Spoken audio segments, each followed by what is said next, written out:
Starting to the top left of the map, we have now the starting player for Team LGIM. It is LGIM ByuL.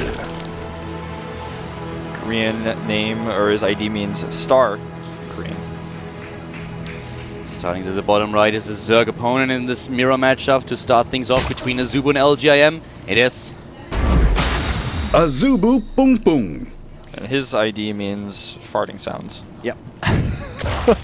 I just have to laugh every time I hear his ID. It's actually no joke, guys. That is really the case. It is true. His ID was created because of farting sounds. So his nickname is also B4, and currently those two players are both in Code B. ByuL was in Code S, but dropped down into the first round of Code A, where he lost against Paralyze, a Protoss player, without taking a single map. And ByuL, on the other hand, he qualified for the for Code A for the first round, but then lost right away against Jungbi. He took one map, but Jungbi advanced, and ByuL now finds himself back in Code B. So both players really focusing on the Team League now. Yeah. Looks like we got an update to our game heart. I see Blizzard's logo there, and a lot of waterfalls on this map as well. That is actually one of those places where I would really like to go for holidays. Yeah, we should chill there sometime in the DMZ. Yeah, it's not really a beach. It's not really like you can go to the beach and just hang out a little bit, but it's still pretty nice. I like that. It's one of the most beautiful demilitarized zones I've ever seen. Yeah, that is definitely true. We have a pool first, of course, for ByuL up against the hatch first with extra drones. You have to ruin it, right?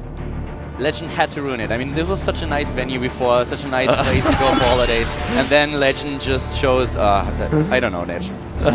That was uncalled for. Yeah, it was a bit unnecessary, you know. He's just showing us the harsh realities of the DMZ. Yeah, ruining my dreams here.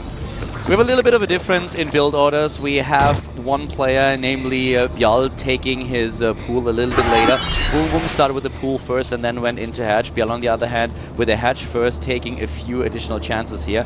This will give him a bit of a lead in the economy early on, but ByuL, on the other hand, he gets the earlier queen. Yeah, and a little bit faster of a gas, just barely, for ByuL, but he doesn't mine as quickly, so it looks like just a slight advantage for ByuL in the gas mining. We're talking about 8 gas different between the two players, but these little things add up, and when you're going for a hatch first and you still have gas coming out around the same time as your opponent, you're definitely going to feel very comfortable because you're going to have that early speed. As long as he doesn't have an early pool, you're feeling very good. Definitely got the build order advantage here.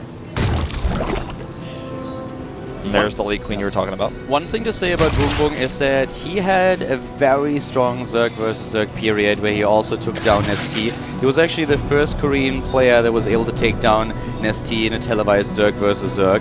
And I actually remember those games. I think the both of those casted. That was back in 2011, if I'm not mistaken, at the end of the year. Do you remember that? That was really, really strong. That was such a solid play. Because also back then, ByuL was not really a player where you said, okay, he can take down ST. That wasn't ST's prime where he was like feared for his mirror match skills, but ByuL went in there and with a solid play, not with any kind of cheeses or whatever, but with a very solid play took out an ST, and that blew everyone's mind and put ByuL suddenly on the map in terms of Korean StarCraft. Exactly, you definitely got him very well known and popular. We have a Baneling nest going down for both players, the difference being that the main base is where ByuL decides to put his, so he's not making it known, whereas ByuL has it at the natural, kind of making a little bit of a wall and also just showing it directly to his opponent. Both players have, of course, to get their Baneling nest here, just because you have to be very careful. Your opponent on a map like this is very likely to be a bit aggressive, go in there with Zerglings and Banelings. You need a counter Baneling nest, and ByuL is not adding the Spine Crawler that we see coming up for ByuL now, so the LGIM player not playing as passive as his opponent. But it's just something that you will always see in this matchup. But in the end, what we would expect to see here is a lot of Mutalisks in the mid-game stages. One thing that's interesting is with the way the queens work out, there's a creep tumor going from the main base to the natural first. I'll hold that thought. Ling is actually going to come here and scout. He's going to see the lair already. This is really important, so he knows that his lair is similar timed. But he makes a tumor going from the main base, ByuL, that is, to his natural, whereas we have Symbol, I don't know why I said Symbol, ByuL at the north, making a creep tumor going towards his opponent's base. Triple gas now being taken for ByuL, and in Zerg vs Zerg, it's all about the gas. This is also what the players will target first, trying to take down the harvesters that mine gas, to screw up the gas mining a little bit, and the third base is really important in this matchup. So there are a couple of key factors to Zerg versus Zerg these days. The third base is really important. You want to get the 5th and the 6th gas. This is why we see a lot of Zergling run-bys targeting the third base, trying to deny it, and also the gas mining in general and the counter heal risks. Yeah, Mutas versus Mutas. So dominating this matchup right now that David Kim has posted several times about changing that Spore Crawler damage to ByuL, and there's the Spire going down much faster for ByuL. There's the a little bit delayed one coming for ByuL. These changes that Blizzard was suggesting with the Spore Crawlers, I'm not quite sure if I'm a fan. We already see the third being taken, and immediately the Zerglings for ByuL out there to try and force a cancel, and he will succeed. Yeah, those Banelings are not going to be able to save it. There goes the hatch down. He will save the drone, though, which is pretty important, so he can immediately restart that. But meanwhile, the hatchery has already been started by ByuL. Yeah, that's true. One of those things that we see a little bit more often these days is that the Zerg players will try to take the extractors before the hatch is actually done to start mining immediately when the hatch is completed. Yeah, we'll probably see that from one or both of these players, timing it out around the same time the hatchery will finish. And just a little bit of scouting here. He wants to make sure that he gets all the information about the lair timings, and if he can do a little bit of damage, it's great for him. He wanted to get that tumor, and he actually will get it. Really nicely done. He just wants to eliminate the threat of a very fast ground attack with roaches and Zerglings in case that's happening. Currently we have the third base now coming up for both players a little bit faster, of course, now for ByuL that he was able to cancel his opponent's third for at least once. We have, in terms of resources, nearly the same amount, but the problem for the AZUBU player is that he needs a few additional overlords if he wants to max out in Mutalisks. Yeah, he's nearly supply blocked here. The Queen goes down, and he actually will, looks like, get a cancel on the hatchery. There's the cancel. Not enough Banelings here. Nice to the right side of the map, we also have an attack at the third base of BBoongBBoong, and it goes down. I'm not quite sure if he canceled, actually. I don't know, though he did cancel the drones there, but these two Banelings here that were not ready are a big problem. Now he can actually just do whatever he wants here. In the mineral line, he's going to get several of these Harvesters, and ByuL is in trouble here. He's definitely in trouble. Those Zerglings do a lot of damage, and the Harvester count is now significantly lower for ByuL. He's lost so many of them already, and even the Mutalisks won't help him. Yeah, 15 Harvesters down, now 16 Harvesters down, and he will save the Queen just barely. But these Mutas are not going to be able to really do anything. Just came out too late. Yeah, we have 31 Harvesters against 46 now, and this is a huge lead that ByuLl now has in the game. So very well played by the former Prime player. That was really something. Starting to pick off Overlords right now as well, and the two Mutas are going to see each other here. The Mutalisks count better for ByuLl right now, though, so he can't engage Jesse up, but he's still hunting for Overlords. Yeah, his problem really is that he cannot get another base up at this point. He's really struggling quite a bit. The third has already been restarted for ByuLl, and ByuL finds himself in a position where he needs units, but he also needs to get additional drones. His drone count is still at 39. Yeah, this is Zerglings just going to try to pick off any Harvesters they can find here. Not really doing a whole lot there, but the Mutas now coming back. He's going to try to defend here, but he's a little bit slow. He loses another Harvester. Every single Harvester counts right now. And you can really see how late his third base is, just now about to start it again. Whereas to the right side of the map, we have third for ByuLl nearly completed. He can take his gas now there, and that's exactly what he does. Already sends the drones over. And as soon as he has the additional gas income, his Mutalisk count will just explode. Exactly. Once you have the gases over your opponent, you're just going to have so many more Mutas. He also has a macro hatchery going up, which I really, really like. And this Mutalisk wall here is actually going to be able to do a decent amount of damage, maybe even catch some Mutalisks that pop up. Barely not, but he's catching more and more Overlords, and killing all these Overlords has really kind of pushed ByuLl back a little bit. Yeah, ByuL is doing a decent job trying to get back into this game. ByuLl is saving his third base on the other hand. Oh, nice catch here. Is he going to engage? He does not commit at first. Both on the same amount of upgrades, but ByuLl already researched the +1 attack upgrade, but really good job here so far. Yeah, really nicely done here by ByuLl, not hesitating too much there. Trying to micro a little bit, but he's losing some DPS. Yeah, and he's already lost a lot of hit points on these Mutalisks. Great job by ByuLl, but he's about to lose his third base, and that's something that he can't really afford. Yeah, a little bit weird that was not targeted with those last few lings. I think he may have been able to get it.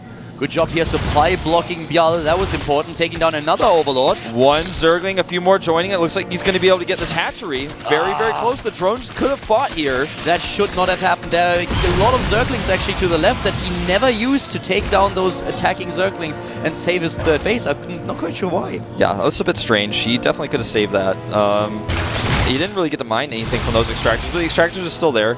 The problem for him now, though, is that ByuL has his third base actually finished. Can he get any drones over there is the question. Yeah, ByuL is 20 supply behind him, and the +1 attack upgrade is soon gonna be done for ByuL, and then he will be in a great position to take this. Not only does he have the superior Mutalisk count, but he will have better upgrades, so in a fight he should have the upper hand.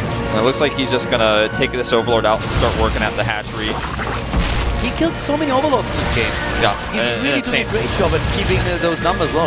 An insane amount of Overlords killed already, and you can see this hatchery is not long for this world if he continues the attack. He does have +1 about to finish. More and more Mutalisks rallying in here, but the Queen is helping out. The Queen is now being taken out, and the +1 attack upgrade is already done. Here comes the Mutafly, but the better numbers go to ByuL in this situation. Yeah, the upgrade's just barely not enough for him here, and the ground army battle is lost as well. So this is ByuL trying to get an edge, but the problem is he just still does not have that base mining at his gases. Yeah, but ByuL, he engaged in this battle a little bit too early. He should have waited for the +1 attack upgrade, and he didn't. So in the end, he traded not really all that well, not even evenly.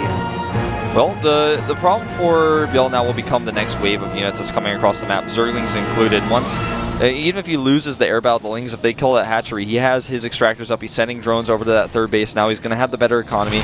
And he looks like he's going to go into the natural first. He wants to gauge the Mutalisk numbers. That's a really smart little scout there. Yeah, but as long as we don't see the extractors for ByuL, everything is fine for ByuL. He takes out a few queens. He's saving his own third. He started mining at the 5th and the 6th gas. He will have the better Mutalisk count. And now finally ByuL takes those 2 extractors. Yeah, Mutalisk count right now 16 to 13 in favor of ByuL, and he has the gases, as you mentioned, being taken. ByuL does, but he's just already so far behind in gas that the Mutalisk count is just going to continually get better, and he hasn't even started +1 attack yet. He hasn't started the upgrade, so it's going to be a really, really long time until he can catch up on upgrades, if he ever does at all. Yeah, we have a little bit of a run-by or flyby attempt by ByuL with the top, with Zerglings to the top right, not Mutalisks. So this is now a situation, well, one Ling actually trying to accomplish a bit here, but that didn't work out too well. No. But the problem really is the Mutalisk count now. The extra gas for ByuL allows him to get the better number of Mutalisks. He already has an advantage in the upgrades, even though ByuL now finally started +1.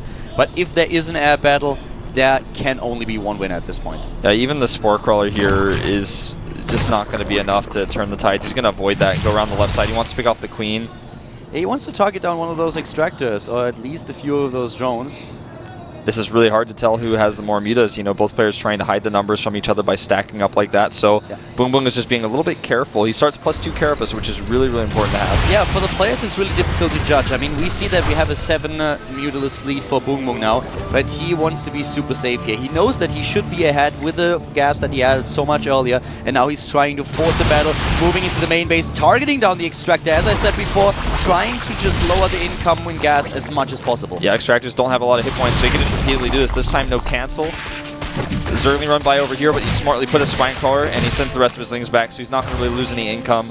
+2 armor has also been started for ByuL. Yeah, he's way ahead on that. So by the time the +1 finishes, they'll be even upgrades for just a short period of time until that Carapace finishes. And he's just dancing around his opponent's bases, trying to find the Stray Overlord, maybe take down the Mutalisk or 2, and always targeting down those extractors. So a lot of map control here for ByuL. Yeah, very patient play by him. He's not really taking any risks. He's just waiting until he's maxed out, only trading ground armies if he wants to. And there's 2 huge waves of Zerglings coming in. One could go and run into the third base while he continues to pick off these extractors. That same extractor. Whoa, a bunch of Zerglings got killed by a Baneling there. Yeah, but we have another set of Zerglings running in. They take down the Queen, the Mutalisk in the main base. The Spire gone. The Spire is gone before the upgrade finished as well, and that is basically game. He cannot afford to make another Spire. It costs way too much gas. He also can't afford the time of not being able to produce Mutalisks. He's already 10 Mutalisks behind. The +2 armor upgrade for ByuL is going to finish very soon. Another Queen is down, and this is lights out for ByuL. If not for a miracle, he is going to lose this game. Yeah, the Mutalisk count is 40 to 29. It's 11 different, and he already has more on the way, so this is just a game that Symbol, I don't know why he keeps saying Symbol, it's because I was watching Codes last night with ByuL, like, he just cannot hope to win. Yeah, ByuL is about to complete the +2 armor, and if he can delay the final fight until the +2 armor is there, he will definitely win. But even like this, he should be able to take this battle. Moving in, taking down Mutalisk after Mutalisk. ByuL on the retreat, down in supply, down in upgrades. Yeah, he's dead here. He's got a few Spore Crawlers he can hide behind for a limited amount of time. He is going to go for a nice little run by here, and this time he has a lot with that Baneling. Yeah, the Spine Crawler here could actually go down. He sends a few of the Mutalisks over to the right side of the map. ByuL is trying to get the Spire back into the game. He's already 30 supply behind his opponent, but at least he was able to take down a lot of these Harvesters here. Yeah, he almost got the Extractor as well. Now there's only 2 Harvesters over there, so he's going to have to long distance send some more over to get that gas, because that gas is what he needs. ByuL has 1,100 gas now, so he can get a lot of Mutalisks. His problem really is that even with another 10 to 15 Mutalisks, he will still be behind his opponent's Mutalisk count and behind in upgrades severely. Yeah, and I mean, he has got the better Harvester count. That's one thing he does have. It's 51 to 38, but he can only hide behind his Spore Crawlers for so long, and if ByuLBoong wants to, if he decides to, he can go and take a 4th hatchery and even increase his gas count, get further upgrades out. He can start his +2 attack whenever he wants to, really. Picks off a Spore, bounces away. Those Spore Crawlers are the only thing that keep ByuL in the game now. 3 Queens can transfuse each other, that's exactly what they do. The Zerglings trying to at least get a few of the drone kills. But if I'm not mistaken, ByuLBoong does not mind from one of his gases at the 3rd. Yeah, I think you're right. I'll check it for that. Yeah, he switched now. Okay. Oh, but those 2 Banelings could do a lot of damage. They could, certainly, if they sneak in, but he's a little bit focused, of course, at his 3rd base here. One-shotting a few of the Overlords, moving in, taking down the Queens. Not trying to fight in range of the Spore Crawler, but now he's confident in his abilities to take out the Mutalisks. Yeah, he's trading here a little bit, picks off that Queen, one-shots it, and there's a lot of Lings coming with this. A lot of Zerglings, and it's really difficult now for ByuL to engage. He's got some Banelings coming in, he can go into the natural. He's going to fight now, there's only 1 Queen underneath that, that's not enough. There's just no way. 14 Mutalisks you had, double upgrades for ByuLBoong. ByuLBoong is going to take this easy peasy. Yep. The Banelings roll in and kill all the drones, and that is going to be game. Spore Crawlers through too late. GG. GG.